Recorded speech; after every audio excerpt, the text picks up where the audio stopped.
Last night, President Trump tweeted a reminder to Iran not to mess with us. It was in all caps, showing the world that he's not afraid to go all caps. What's next? If you listen to the media, it has to be war. Fact is, Trump was just responding to the Iranian president who warned us about a mother of all wars. Remember the last guy who said that? Yet, predictably, the media freaks out, forgetting that whole North Korea thing, which followed this same pattern. So forgive me if, unlike CNN, I'm not pulling my hair out.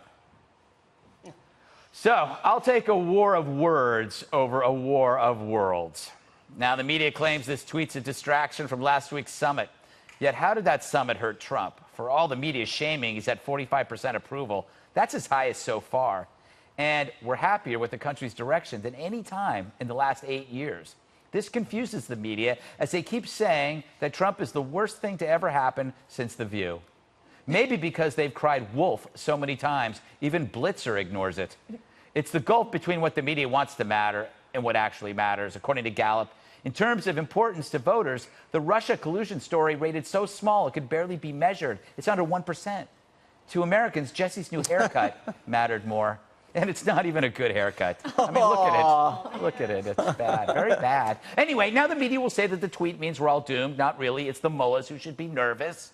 Meanwhile, on CNN, it's part 200 of the collusion follies. On MSNBC, a primetime end of the world special. On ABC, deep political analysis with Joy. NBC, Lester Holt. And on CBS, some guy. My advice, keep it here.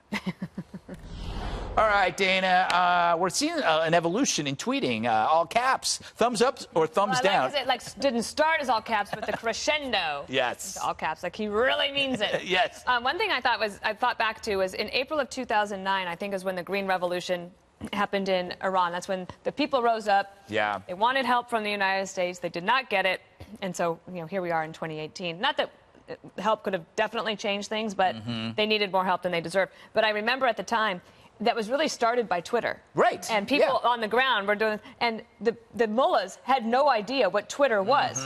And boy, have things changed, because now they're actually having tweet wars with the president, which can build friendships, because we started out that way. That's exactly how it starts. You remember? You and me? Yes, we had a Twitter war. Really? And then I won it.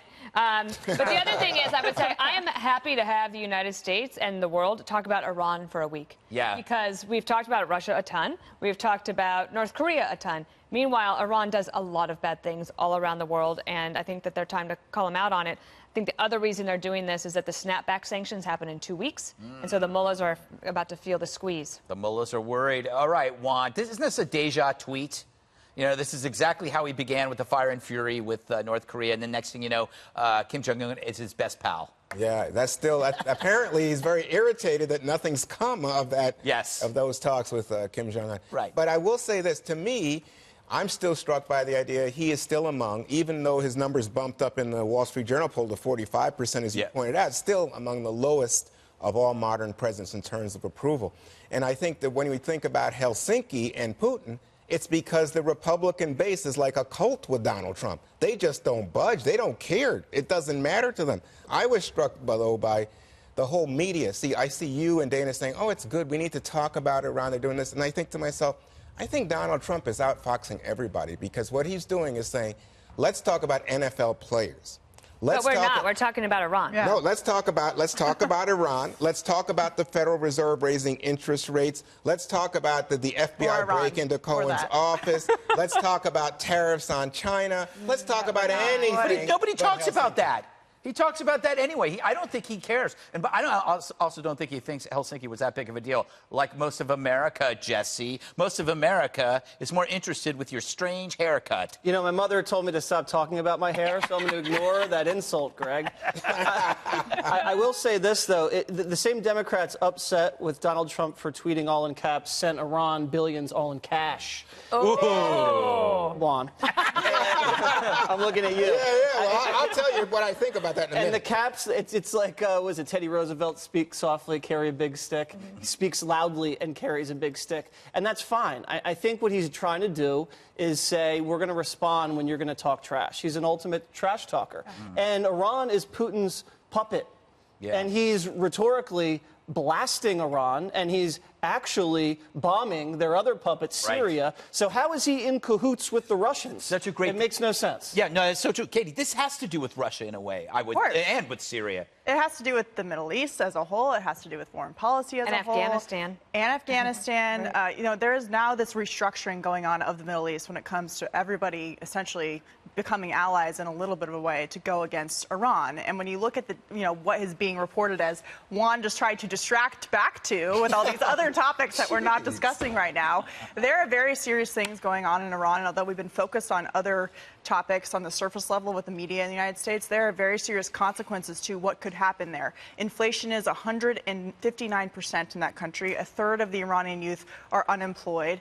And the Iranian regime now is facing the consequences of using all of the money they've been getting from the United States, from the Europeans, and they're spending it on terrorism. And the people there have been protesting for years now because they know that. And if you look at the speech that Secretary Pompeo gave at the Reagan Library, it is very clear that they are not saying we want regime change, but based on the language of standing with the people, talking about maybe putting more sanctions on, threatening back when Iran, by the way, threatens us first, and dealing with the problem that, quite frankly, President Obama did not handle very well. You know, I think the venue of the speech was important, too. The Reagan Library? Yeah, the Reagan Library. I'll be there in a few weeks. They did that on purpose. I mean, yours will be as impactful. I think I'd be... that the Iranians I think that, the Middle East depends on it, Greg. I can change the world. By the way, you know, I have to point out that the Iranian guy also said what's possible is the mother of all peace.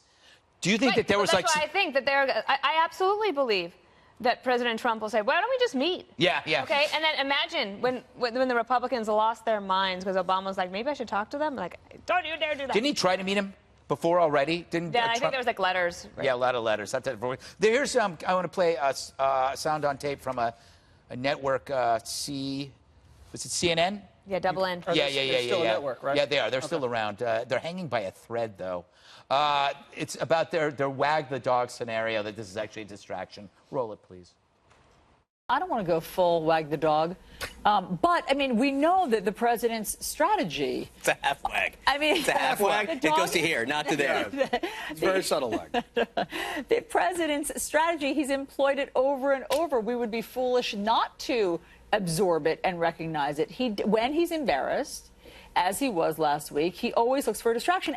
I don't buy this because he wasn't embarrassed. Wait, this is the worst wag the dog ever. I mean, Helsinki happened a week ago, and he's been doubling down on Helsinki for a week. He ordered up another summit. I know. He should have done this last week if he really wanted to do this. It's also, Rich, talking about wagging the dog with Democrats. I think it was Bill Clinton who bombed an aspirin factory during the Lewinsky testimony. So I think they know a little bit about wagging the dog. Oh, so in other words, you're not denying that that's exactly what he's doing. No, if he had wagged it, it would have been a week ago. No, I actually think that it all is in the lead up to these sanctions that are going to go back into place on August 6th, which is only like 12 days away. I think that it's the lead up to that so that people aren't surprised by when the president says we're snapping back these sanctions. I tell you what, the big snapback to my mind is when he says he was walking back at the end of last week, I didn't mean to say that the Russians weren't responsible for interference. Sunday night he says this whole thing is a hoax. Oh, this no. Russian well, thing now is they a hoax. explained that the actual what he's saying when he says hoax.